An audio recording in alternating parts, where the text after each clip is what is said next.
Namaste. Hamesha Khushro Bhatia. Myself, Dr. Gaurav Gupta, Assistant Professor, Department of Forensic Medicine and Toxicology, Faculty of Homeopathic Science, Jyoti Vidyapeeth Women's University, Jaipur. Today we are going to continue firearm injuries.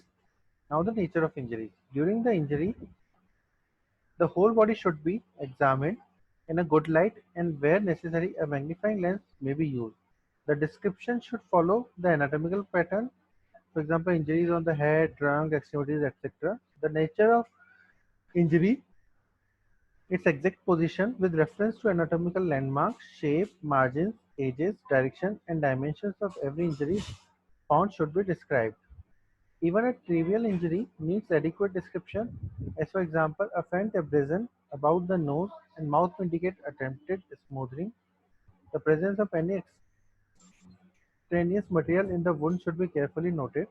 If the patient complains of pain in some region of the body, it must be recorded even if there is no apparent injury and the patient is kept under observation if necessary.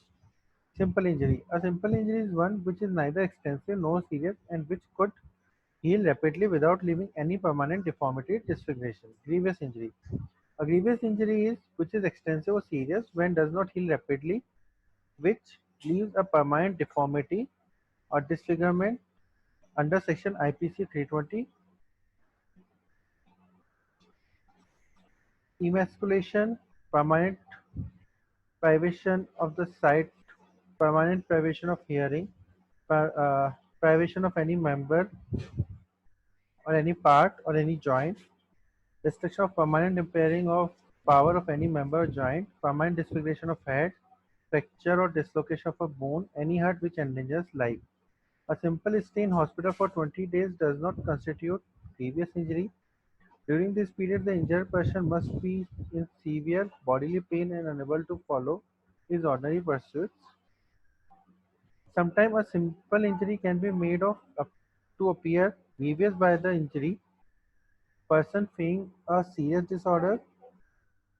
In India, it's very common to make a false report about the loss of a tooth in order to charge an enemy with grievous hurt. Dangerous injury. It is a variety of grievous injury. It is an injury which poses an immediate danger to life. These are usually due to the gunshot wound, due to the rupture of some internal organs like a spleen, or from the injury of a large or important blood vessels causing hemorrhage. This session is powered by Digital Version 2.0 Jyoti Vidyapeeth Women's University. Hope you are satisfied with my digital session. If you have any query, please mention in comment box. I will resolve it. Thank you.